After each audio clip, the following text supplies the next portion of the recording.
Olá, amigos e amigas. Vamos iniciar a nossa última aula do curso OAB Direto ao Ponto e Imersão Final. Quem vos fala é o professor Gabriel Gomes Canedo e nesta aula de hoje nós também trataremos acerca do controle de constitucionalidade. Mais uma aula muito importante nessa sua reta final de preparação para a prova objetiva da OAB. Vamos lá então?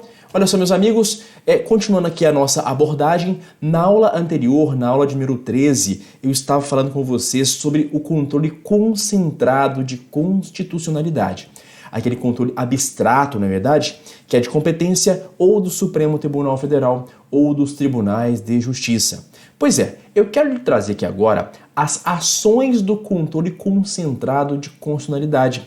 Ou seja, pensando especificamente no Supremo Tribunal Federal, que detém competência para fazer esse tipo de controle, quais são as ações que os legitimados podem apresentar a fim de acionar, a fim de provocar o STF a realizar este controle de constitucionalidade. Estão aqui para vocês, então, na lousa, as 5 ações do controle concentrado.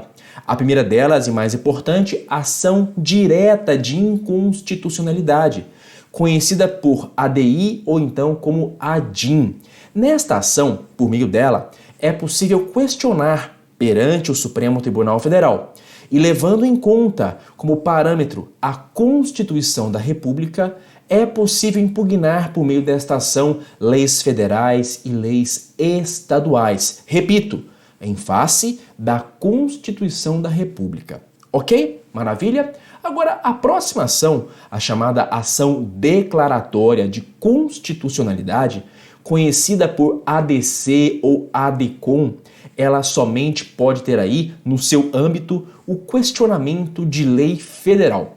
Fica ligado porque esta é uma das principais distinções da ação declaratória para com a ação direta de inconstitucionalidade. Tá legal? Na ação declaratória, pode-se questionar apenas lei federal em face da Constituição da República.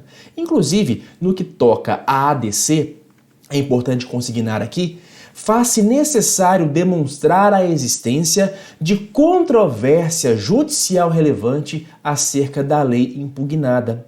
Até por conta disso, então, é que se provoca o STF para vir declarar de uma vez por todas a constitucionalidade desta lei, justamente porque existe uma controvérsia judicial relevante. Ok? Maravilha? Muito bem. Agora, temos também uma outra ação que é chamada de arguição de descumprimento de preceito fundamental. A sigla que a representa é ADPF, arguição de descumprimento de preceito fundamental. Trata-se de uma ação mais abrangente do que as outras duas que eu mencionei para vocês, tá? Ela, por meio dela, pode-se questionar, enfim, mais objetos do que a ação direta e a ação declaratória. Agora, é importante que você não se esqueça que, por expressa previsão legal na Lei 9882 de 99, tá? Lei 9882, no artigo 4º, vale aqui dizer que a ADPF é uma ação subsidiária. Isto é, somente é cabível a ADPF quando não for a hipótese de ADI e de ADC. Maravilha? Tranquilo? Agora, interessante. Na ADPF, por meio dela, é possível questionarmos leis federais, estaduais, distritais e municipais em face da Constituição da República. Veja só a importante conclusão que eu vou deixar aqui consignada para você.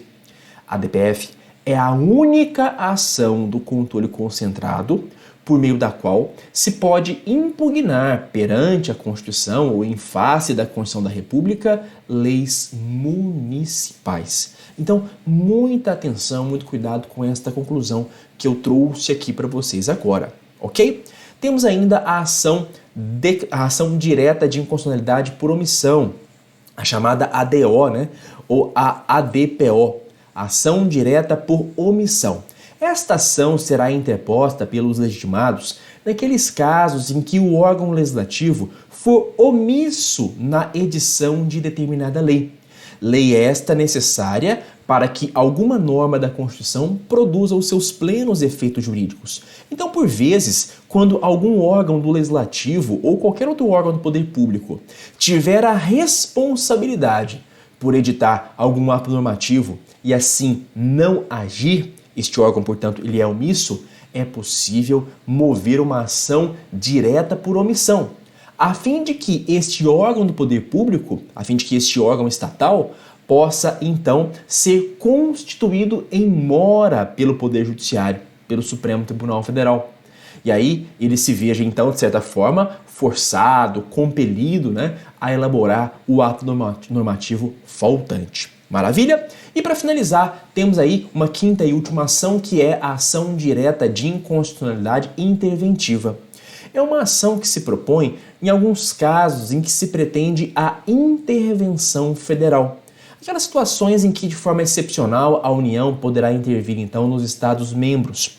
Pois bem, nesses casos, em algumas situações, exige-se, na forma do artigo 37 da Constituição, exige-se, portanto, a propositura de ação direta interventiva, para que o Supremo possa avaliar se é a hipótese, né, de intervenção federal, para que o Supremo possa verificar se estão presentes os pressupostos constitucionais para que se possa adotar esta medida de altíssima gravidade. Muito bem, vamos continuar aqui agora para demonstrar a vocês os legitimados para propor essas ações. Ou seja, são determinadas pessoas, instituições, né, órgãos que têm poder específico para poder propor as ações do controle concentrado de constitucionalidade. Pessoal, me permitam aqui uma observação. Estes legitimados que eu vou mostrar agora para vocês de forma muito individualizada, eles podem propor, voltando aqui para o slide anterior, eles podem propor as 4 primeiras ações do controle concentrado. Porque, veja, esta última ação, a ADI interventiva, a quinta ação do controle concentrado, ela tem um legitimado exclusivo, que é o Procurador-Geral da República. Então, a ADI interventiva somente é proposta pelo Procurador-Geral da República. As outras 4 ações podem ser propostas pelos legitimados que estão aqui listados para vocês. Então, olha só, quem tem legitimidade? Gente, essa previsão consta expressamente do artigo 103 da Constituição. Veja só, Presidente da República, Procurador-Geral da República, Governador de Estado ou do Distrito Federal, Mesa Diretora da Câmara, Mesa Diretora do Senado Federal, Mesa Diretora da Assembleia Legislativa ou até mesmo da Câmara Legislativa do DF. Também Conselho Federal do OAB, partido político com representação no Congresso Nacional, confederação sindical e entidade de classe de âmbito nacional. Olha só, pessoal, eu tenho aqui basicamente 3 grupos, né, para ficar mais fácil de você memorizar. Eu tenho o grupo das pessoas, que envolvem esses 3 primeiros que estão aqui. Depois temos o grupo das mesas diretoras. E por fim, temos um grupo das entidades. Veja bem, nós temos, dentre todos esses legitimados universais e legitimados temáticos.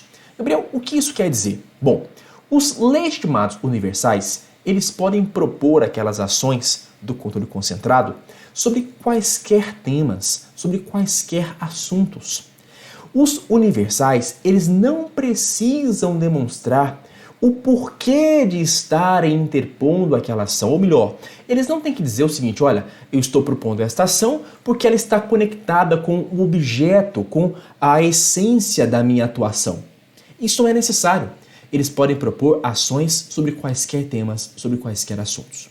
Agora, de outro lado, como o nome nos sugere, os legitimados temáticos são aqueles que somente podem propor ações sobre temáticas que estão conectadas com o seu âmbito de atuação.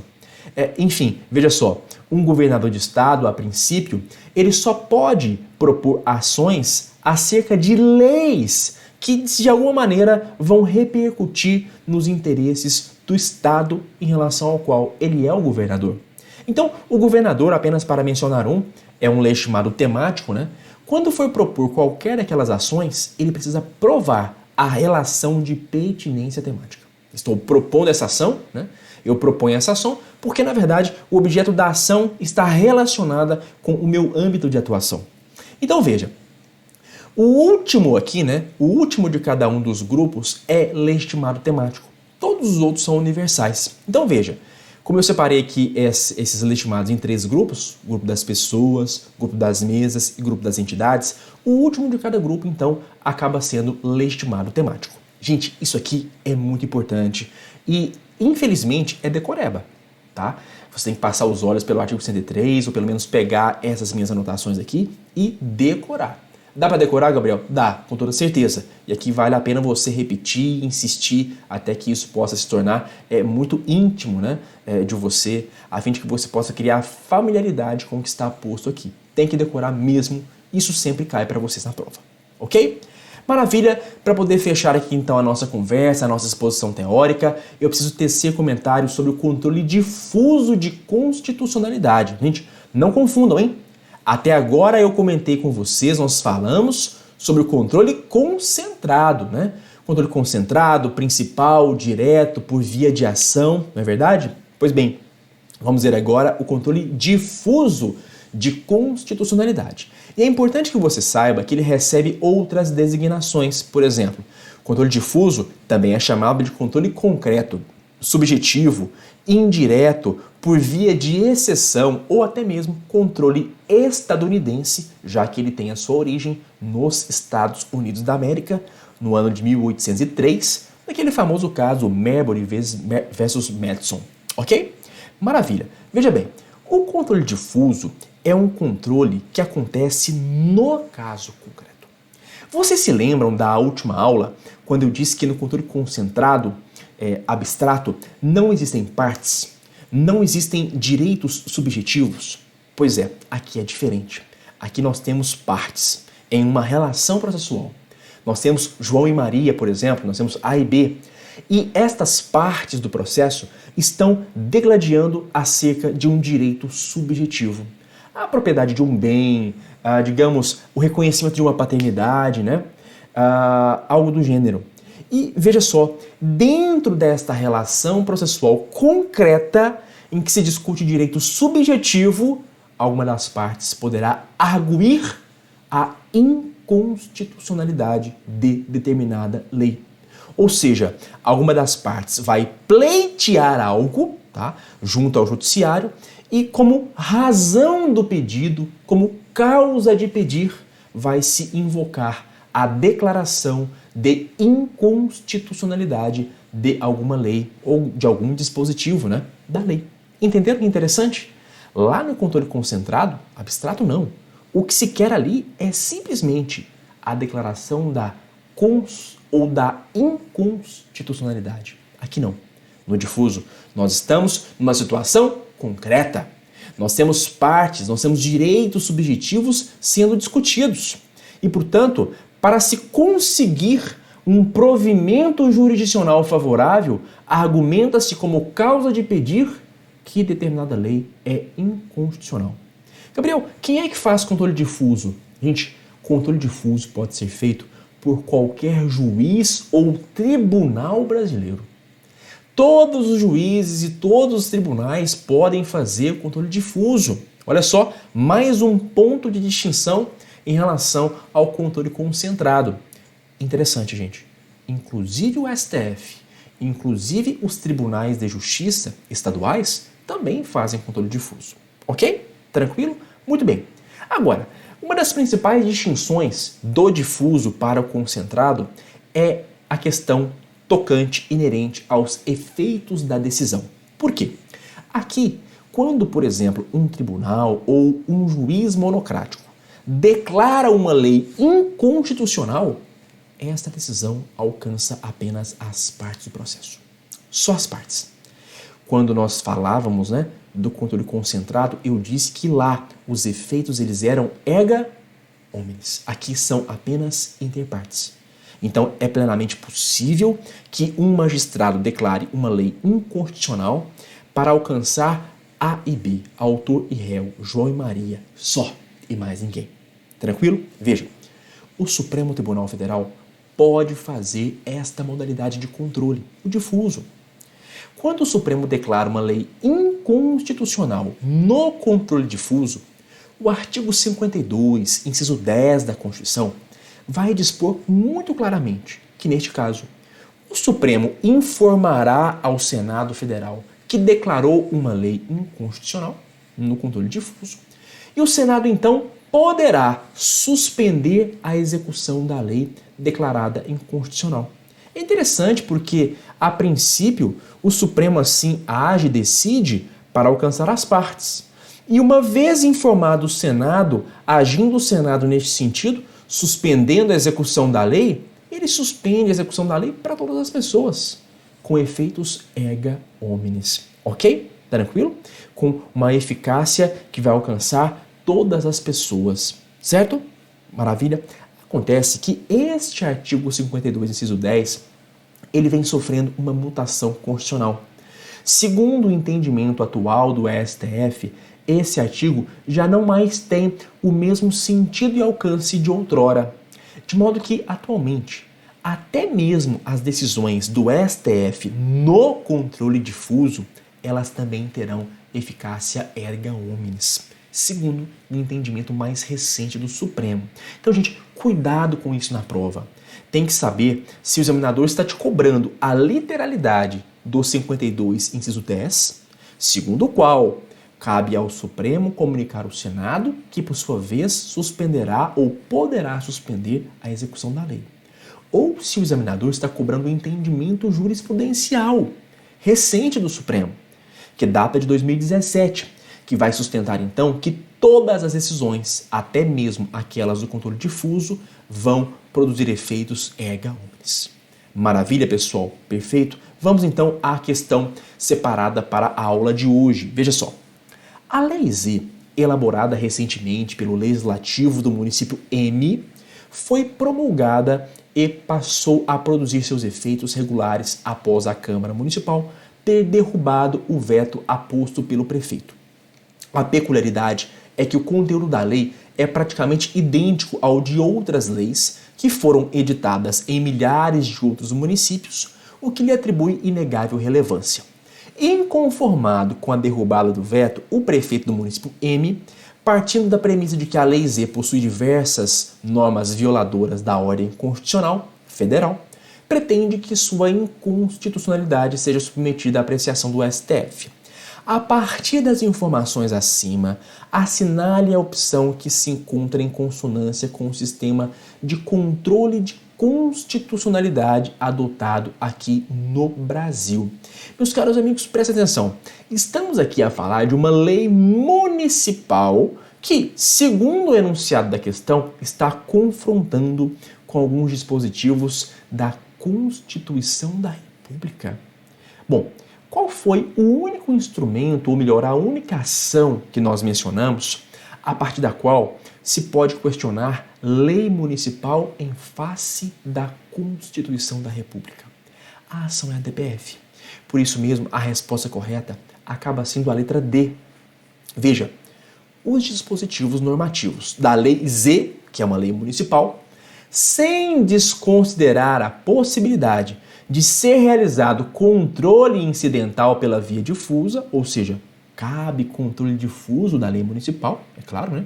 Basta que eu, parte, venha argumentar, venha arguir isso no meu processo. Então, é plenamente possível o controle difuso, mas no concentrado. Os dispositivos normativos da Lei Z podem ser objeto de controle por via de arguição, de descumprimento de preceito fundamental, se proposta por qualquer um dos legitimados pelo artigo 103 da Constituição Federal. É isso aí, pessoal. A DPF é a única ação por meio da qual se pode impugnar a lei municipal no Supremo em face da Constituição da República. Tá? Vale mencionar que a ABI não comporta essa possibilidade e a ADC muito menos. A ADC tem por objeto apenas lei federal. A ADI pode ter por objeto lei federal ou lei estadual. Gente, era isso então. Foi um prazer enorme estar com vocês aqui no projeto OAB Direto ao Ponto, Imersão Final. E eu faço muitos votos para que vocês sejam aí bem-sucedidos na prova da primeira fase da OAB.